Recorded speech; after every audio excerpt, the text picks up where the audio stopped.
Today, we are going to talk about four horse, Hudson's, and his part in the Battle of Jharpal in 1971. The regiment is over 160 years old. But what is the psyche of these old units, which makes them excel in battle always and every time?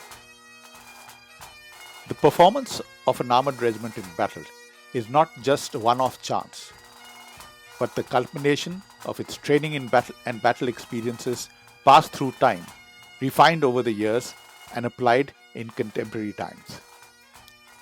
Its performance focuses around the present commandant of the regiment, who, through a series of regimental darbars and interactions during his command, has groomed the unit and prepared it for its ultimate employment in war. There is therefore a very special bond between the commandant, the cavalrymen, and their mounts. All three are imperative for success in battle. When a tankman goes to war, all the life situations in battle are born out of the instinctive reactions of hundreds of exercises, field firings, and moves, and these steady him in battle and give him the confidence to succeed. He remembers the basic training and the hundreds of crew mount dismount drills, the seemingly pointless chores, and uses them literally instinctively.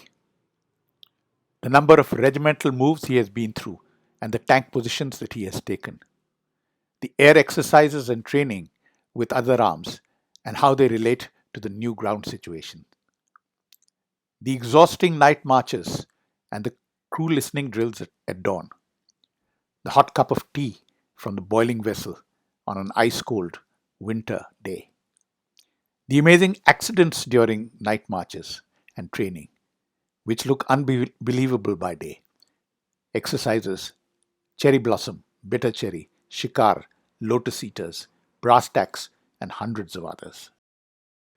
Even today, when the old cavalryman sits in his village and watches TV, he can close his eyes and feel the commander's cupola, the binoculars round his neck, and his hands move easily to the positions of the power traverse, the control box switches of the radio sets, the latches of the commander's jump seat, and the RCP sight.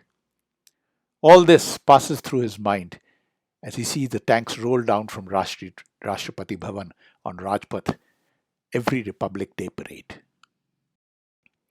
Introduction to Hudson's. In 1971, there were just 14 armored regiments, and the bonding in the Armored Corps was very tight. And even as a young captain from 20th Lancers, I had heard of the stalwarts of Hudson's Horse. A flashback in history. In 1948, the first Indian commandant of Four Horse was Lieutenant Colonel Hari Bhadwar, who was my wife's uncle. His 2IC at that time was Major R.S. Bhutalia, who commanded the regiment in 1949. His son, Bindi Bhutalia, also commanded the regiment in 1987. And Bindi's son, Sahil, is the present commandant. What a glorious tradition in this fine old armored unit. In 1965, Lieutenant Colonel R.M. Vora had just sidestepped from Sindh Horse to take over the regiment, and his IO was Bob Bhutalia. The 2IC was Major Govind Singh, a family friend who later had a stud farm in Jaipur. A Squadron was commanded by Major Kamal Nanda, whose son is married to Chimti, the daughter of my old school friend from Doon, Pradeep Bhatia. Kamal's 2IC was Kini Khanna, who is also my wife's cousin. B Squadron was commanded by Jasbir Hundar, who was an instructor at the Armored Corps School when we did our YOs. We had played soccer together. C Squadron was commanded by Major Jiti Chowdhury, also from my school, Doon, a DNM wizard and one of the most colourful officers of the Armored Corps at that time. Headquarters Squadron was commanded by Major G.S. Sidhu. The adjutant was my old friend Ronnie Dhillon from Sherwood College. His brother-in-law was Rajendra Vikram Singh, a well-known mountaineer and naturalist, again from my old school, Doon. The TA was Captain Sangam Chibber, a lovable rogue who always managed to get into trouble. Seen here with Captain Bakshi. The only reason why I've labored on these relationships is to elaborate how closely connected the 14 armored units were and the kind of transparency that existed within the Corps at that time. Warming up for battle. The 1971 Tamasha started off in April 1971 across the board. GT was on leave and received the following telegram. Report directly to the training area. RHQ located in milestone 14, Road Hoshiarpur, Dasua. In those days, training areas could be found within 14 miles of the cantonment, and GT did just that, drove straight from Delhi to the training area. He's seen here with his daughter Sonali beside him. Having a car in the training area helped and was used for the sojourns to Jalandhar Club on the weekends. The regiment was settling down to the demands of the new commandant. VHS radio sets had been fitted to the old Centurion tanks, and it was whispered that they were not really required because the new commandant could communicate within the regiment without switching on a radio set. By August, Hudson had moved into the concentration area through Madhapur, Jatwal, where they were able to do a lot of ground recce's. Tension had escalated and there was heavy betting going on whether or not they would go to war. GT was betting a bottle of scotch that the war was unlikely. In those days, a good bottle of scotch was worth half a month of the subaltern's salary. In the long mobilization period, the pressure was maintained by frequent moves and constant preparation. FMR practice and radio exercises were carried out. Modification of tanks for the carriage of additional fuel barrels was made. Modification of wireless sets to run off vehicle batteries was also introduced. Specialist tanks and vehicles were modified for fitment for various roles in battle. Preparation in the kitchen of huge amounts of reserves of shakkar para and chana. In those days, in battle, there was no concept of emergency ration packs. And prior to the war, there was another ongoing war all along the thinly held border between the formation commanders like Brigadier Handu and General Droli and the young Turks from our brigade like Amibal, Jiti and Gomji. The rivalry was for the recce of the border areas, which were rich with game, partridge, pheasants, wild boar, and the entry zone was controlled by the formation commanders. The young Turks, however, always found a way of doing their recce's along the border, along with their dogs, and flushing out the game. And now, a bit about regimental surprises and the restless cavalry spirit. In 1965, G.T. Chaudhary was posted on staff in Western Command headquarters, and after the war finished, visited the regiment in the field area.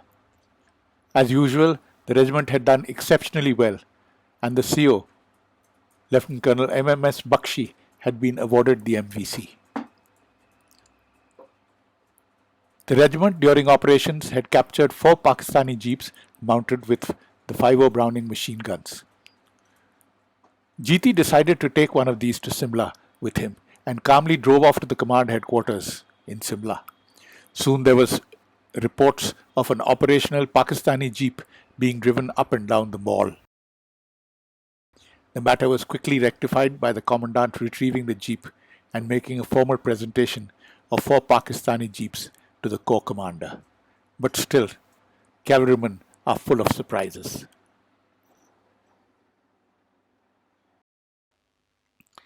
In 1971, one corps had primarily a defensive role initially, till the intention of the Pak 2 strategic reserves, north and south, were identified. There were few satellites in orbit, and movement of reserves was identified by outputs from ground agents, moles, and train movement. Deployment Pakistan. Pakistan had 8 infantry divisions at Chakra, with 20th Lancers and the Corps Recce Regiment in its forward deployment. It had 8 independent armoured brigades at Pindi Mokul and the strategic reserves of 6 armoured div and 17 infantry div at Kila Soba Singh. With the defensive deployment of one corps initially, its offensive capability was restricted to just 1 infantry division plus at launch. In the south, 36th Division initially had 2 brigades committed for the defensive role. The 3rd Brigade was only released for the offensive after 12th December in the Battle of Shakargarh. 39th Division had none of its integral brigades for the attack, as 1 brigade has been sent to Punch and 2 brigades were in the holding role. It was initially given 72 Brigade and 2 independent armoured brigade was tasked to advance between the Bai and Karir. The initial offensive, therefore, was with 1 infantry brigade and an armoured brigade. 54 Div was the only one employed in full, with 16 armoured brigade minus, and was tasked to advance between the Deg and the Karir and capture the area of Zafarwal Dhamtal.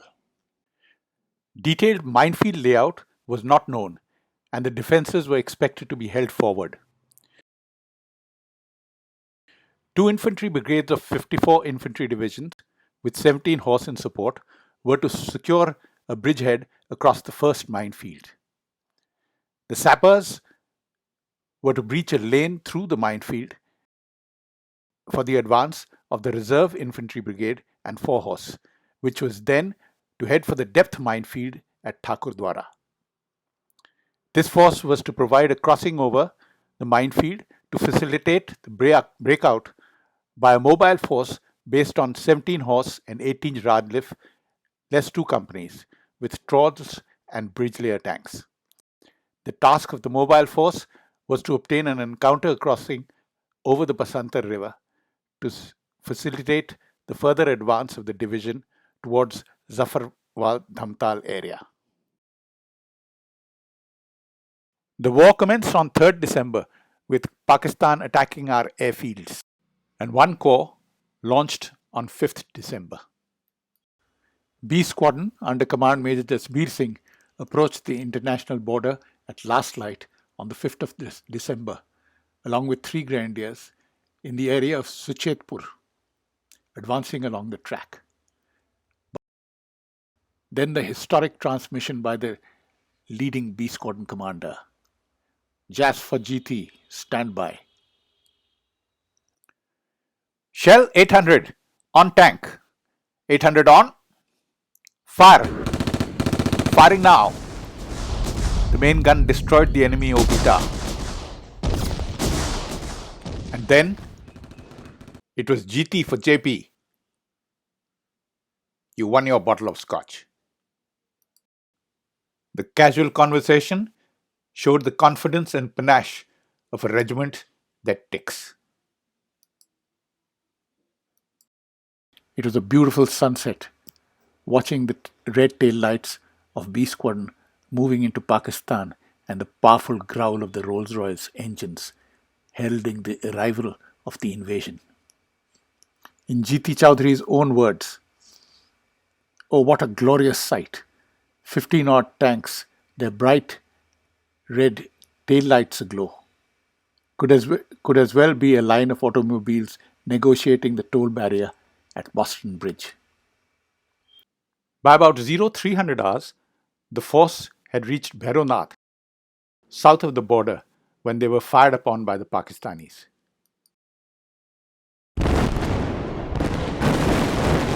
In the engagement, 2 tanks of 20th Lancers Pakistan were captured.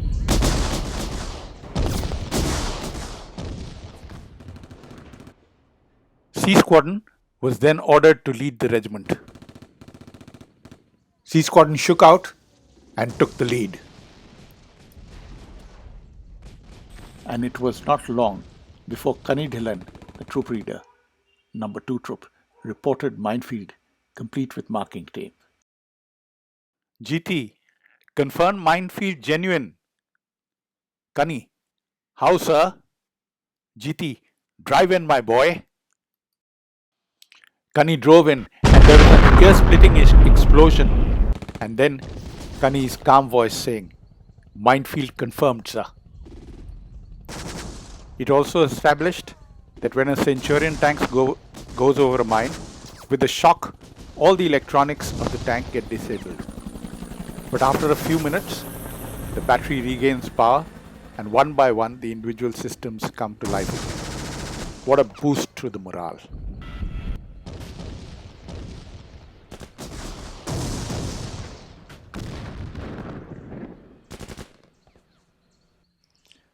About the same time, a heavy machine gun fire was heard from the village of Agor to the right.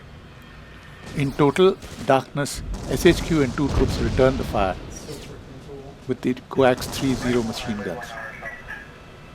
All that one could see were lines of tracer being pumped into the village. Suddenly a green very-light was seen, fired from the other village. At dawn, there was intense shelling.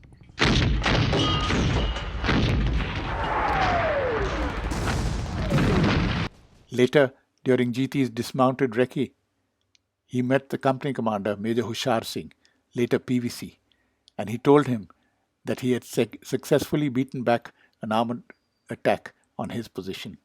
Wisely, neither of them reported the action up the chain of command, as there had been no casualties. GT's ground recce revealed that there were 2 troops of tanks that were dug in. Infantry patrols also reported the obstacle till Thakurdwara. At about 16:30 hours, 47 Infantry Brigade was ordered to attack across the minefield. In the meantime, GTC Squadron sought permission to clear the minefield with the help of 7th Cavalry Trawl troops. The 2IC Gomji immediately accorded position in his Rajasthani drawl.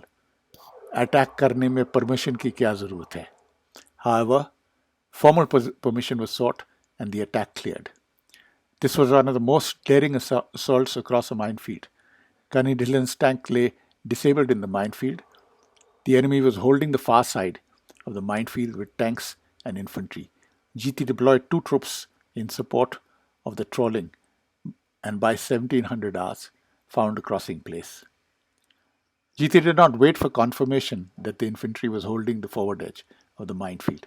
He did not want to know if the engineer minefield clearing parties were in position. He just saw the opportunity and knew that he had to take it.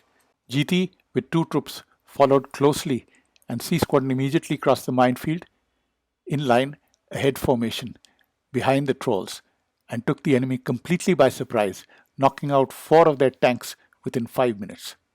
2 enemy tanks in position in the minefield opened fire. GT's gunner did not even wait for any fire orders and responded, and the first 2 enemy tanks lay burning. As they exited from the minefield, another 2 tanks were knocked out and lay burning on the edge of the minefield. Their crews were taken prisoner.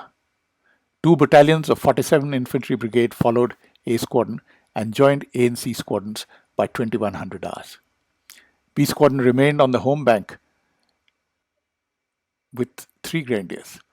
For the amazing action which had eventually saved a brigade attack from being launched, GT Chowdhury was awarded the Veer Chakra. The squadron spent their night in a state of high alert, expecting a counterattack. Every night, the soldier looks forward to the new day. The medals and accolades were very far away, and on a warm, sunny day, with the enemy on the run, there is this intense joy of just being alive. Here are 3 happy cavalrymen who have had a bath atop an empty jerry can with a bucket of water and a mug in the warm December sun. That's Kinney, Gomji, and Ronnie Dhillon. At 0330 hours on 7th December, A Squadron was ordered to capture Bari. Moving along the depression with the enemy tanks deployed on the high ground, A Squadron captured Bari by first light. 16 Madras following up cleared the village and occupied the defenses there. The commandant now ordered A Squadron to move towards Ghamrola, while B Squadrons, which had fetched up, to move towards Dharman and extend westwards towards the Basantar river. Both squadrons reached their objective by 1000 hours. The main enemy defenses along the Basantar river were contacted by 17 horse and Hudsons south of the Supwal ditch. Both squadrons came under intense shelling from field, medium, and even super heavy guns. Two tanks got a direct hit, but the only damage was to their radiators, which started leaking. By last light, they were in contact with the Pakistani defenses along the Basantar, and for his aggressive and timely action, Major Kamal Nanda was awarded the Veer Chakra. According to the estimated time schedule, Basantar defenses were expected to be contacted by night 9th-10th December, and the flanking formation progressed accordingly. The division, along with 16 Armoured Brigade, quickly started building up forward to have itself logistically balanced for the final push to Zafarwal. In the meantime, C Squadron 4 Horse was grouped with 8 grenadiers to capture Chakra. This was a special priority task given by the GOC, and GT Squadron was nominated. He immediately bid for an air recce for the attack, which was promptly granted. This was then the DOSCO Cortori of GT Chaudhary and Nipi Bhadwar, the squadron commander and the 2IC, functioning at its best. GT ordered Nipi to take the squadron to the attack location and proceeded to the airstrip at Samba. He realized how wonderful it was to have a hot breakfast of fried eggs and toast in the middle of the operations, after relying on shakkar paras and dal mot on top of a tank for the past 4 days. Let's have a closer look at the sketch of Chakra Dhelra complex. Chakra High Ground was across the Karir Nala with a deep minefield in front of it. It was defended by an infantry battalion and 2 troops of armour. The high ground was to be captured by 8 grenadiers that night. However, it was critically important that the squadron was inducted to the defensives by first light. Otherwise, it would be retaken by a counterattack by the enemy armour immediately after daybreak. There were basically 2 requirements. The first was establishing a bridgehead and the capture of Chakra defences by night, and the second was getting the tanks across the Karir Nala and trawling a safe lane for the tanks and inducting them again by night. As per the brigade plan, Dhelra was to be attacked in phase 1 and Chakra in phase 2. GT's air recce was very useful, but by the time he got to the squadron on ground, the troops had already started moving forward for the attack on Dhelra. GT confirmed to the commander that Dhelra was unoccupied, so based on the GT's inputs, Brigadier Ujagar Singh tweaked the plan by diverting 2 more companies towards the Chakra complex. GT put his tasking in his own inimitable manner. The infantry was putting an attack in its own time, and we were to effect a crossing on the Karir Nala in our own time. It sounded like a tactical exercise with our troops, with each syndicate doing its own thing. At last light, the A vehicles converged to advance, and the advance was led by the SHQ leading, followed by the BLTs, then the tank troops, and the trawls and the ARV bringing up the rear. This was a huge A vehicle train moving forward on a pitch black night into a boggy area of the Karir Nala, and so it was expected to be a nightmare. Just as the infantry got into the airfield, the enemy lit up the entire battle area with paraflares. Trigger-happy troop leaders even opened up with their ack-ack guns to shoot at the flares. Many were hit and extinguished, but the out-of-control firing was then brought under control. As the tanks approached the boggy banks, they got stuck.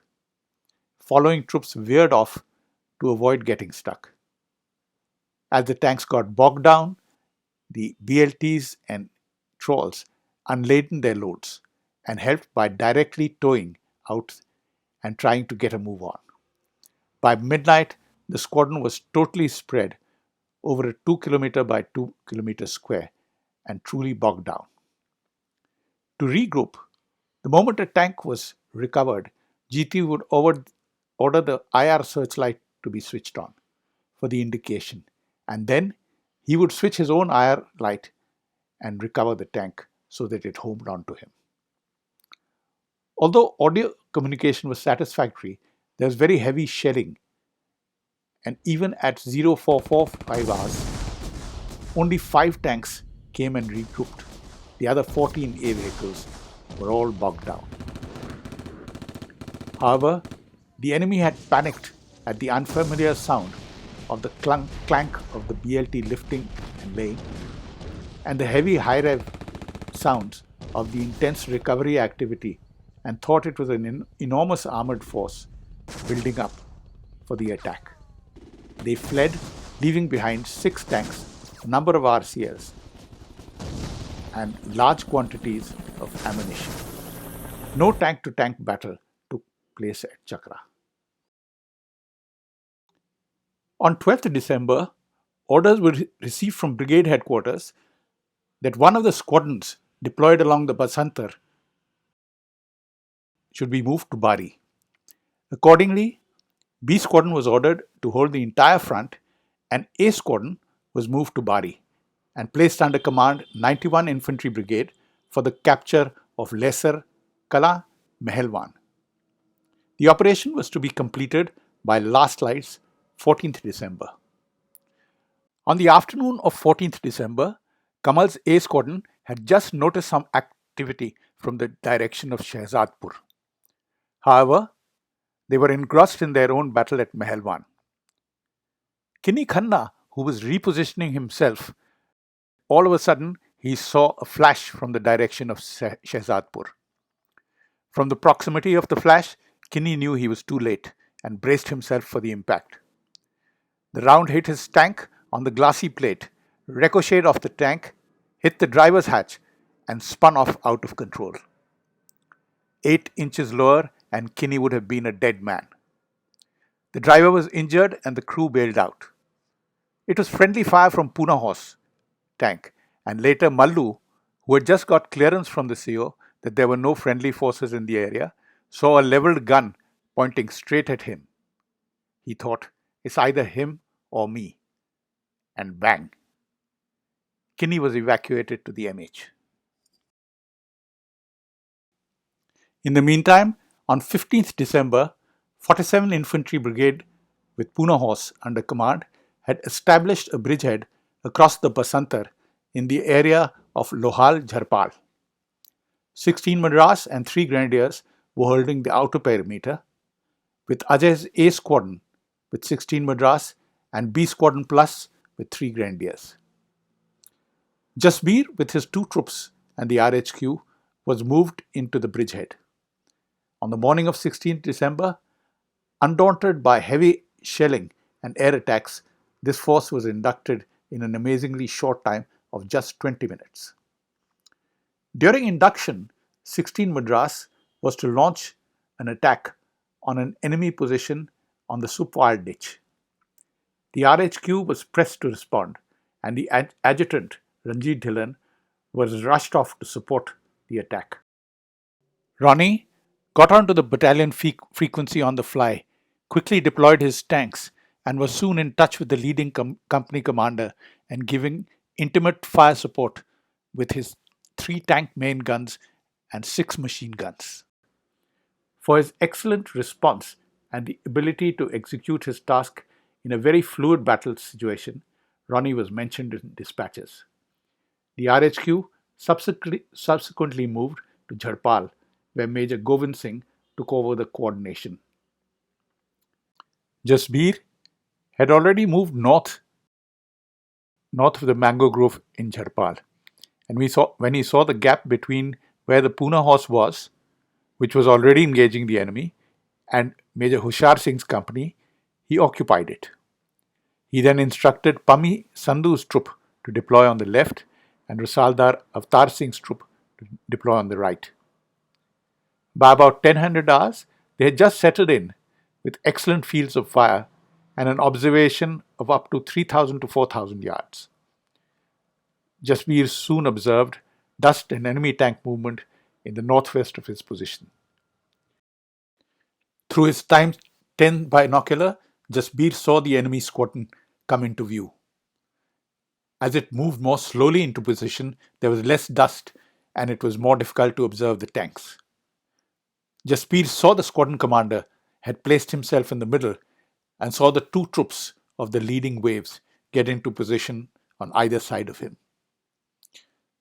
Soon the first and the second waves became clearly discernible. The squadron seemed in no hurry once they had formed up. There was a flurry of activity with the briefing of tank commanders, emergency adjustments in the tanks on the gunnery and DNM side, and the briefing of supporting infantry. Jasbir informed the commandant of the progress and told him that a counter-attack was building on. He instructed the squadron that no tank will open fire until he gave the orders. Then the enemy tank crews got into their tanks and all activity stopped. The telltale white bellows of smoke from each tank were clearly seen as the squadron commander gave the order to advance and all 14 drivers of the attacking squadron floored their gas paddles. Jasbir steadied his two troops on the squadron net and warned them of the commencement of the enemy attack. As the tanks came to approximately 1500 yards, Jasbir again instructed his troops not to open fire till he gave the orders. As the leading wave came within about 1200 yards, the Bravo tank of Pami Sandhu's troop opened fires. All hell broke loose, and as the squadron engaged the leading waves, all the 8 tanks of the leading wave were shut up and bellowing with smoke. On seeing this, the second wave immediately stopped and started to reverse. From the second wave, we were only able to get the odd tank before they were able to pull back. As this action was coming to an end, Jasbir heard the rumblings of tanks to his rear and saw 2 tanks come up and deploy to the left of Pami's troop. From the pennants, he could make out that they were of the regimental second in command, Major Govind Singh, and the adjutant. Thereafter, during the day, there was a lull and they continued to dominate the area in front of them. On the night of 16th 17th December, there was a readjustment of armour in the bridgehead. 17 Horse was to concentrate in the area of Ghazipur Reserved Forest, while Hudson's was to take up positions at the present location of B Squadron in the area of Jharpal. The enemy was expected to launch a counter-attack the next day. The remainder of B Squadron was inducted into the bridgehead in the early part of the night of 16-17 December, while A Squadron was in position by 0430 hours. B Squadron sidestepped south and took up positions in the area west of Jharpal in the location of 3 grenadiers. Major Govind Singh coordinated the defences of the 2 squadrons with the battalion commander. As soon as B Squadron moved into the position, the enemy launched a counterattack with 35 Frontier force, but this counterattack was repulsed with the enemy losing about 80 dead. The attack, however, was not supported by armour. Lieutenant Colonel Raza, the commanding officer of 35 Frontier Force, led the attack of his battalion. Hudson's horse and 3 grenadiers, however, were Tayyar bar Tayyar and Hushar Singh's company of 3 grenadiers gave an outstanding account of itself. Major Hushar Singh was awarded with the Paramveer Chakra for his outstanding action. In the resulting massacre of 35 frontier fort, the bullet-ridden body of the CO were found just 80 meters from the FDLs. Major Jasbir Singh was also awarded the Sena Medal for his outstanding action. And these are the heroes of the Battle of Jharpal. Major Hushar Singh, who was awarded the PVC. Colonel Ved Airy, the CO of 3 grenadiers, who was awarded an MVC. Sat Chima, A Company Commander, Sena Medal. And from B Squadron, Jasbir and Pummy. 27 enemy tanks belonging to the Pakistani 20th Lancers, 33 cavalry and 31 cavalry, and 13 Lancers were destroyed by this regiment. These tank casualties were physically counted. Other major weapons destroyed by the regiment were 22 RCLs and other war materials. The war ends and we join the unit in its RHQ location in Chalian, Pakistan. The Chief of Army Staff visited us, and when he came to congratulate the units of Basantar battle, we had the Feroz Rosher incident. The officers were lined up, and we had expected the Chief of Army Staff to pull up some Sangam Chibber for his long sideburns. However, the chief stopped, looked at him, and then at his staff officer. "Can I have the chocolates, please?" The staff officer brought out a box of gift-wrapped chocolates. Sangam's father had asked the chief to give them to Sangam, which he graciously did. It is understandable that the regiment remained on a high for some time.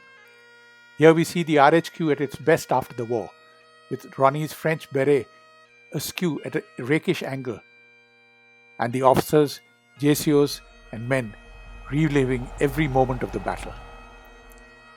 They were with us by dignitaries, Sparrow, with the proud brigade commander of 16 Armoured Brigade, and that's the RM, Pardaman Singh, an Asian Games gold medalist in shot put, which in those days was no mean feat.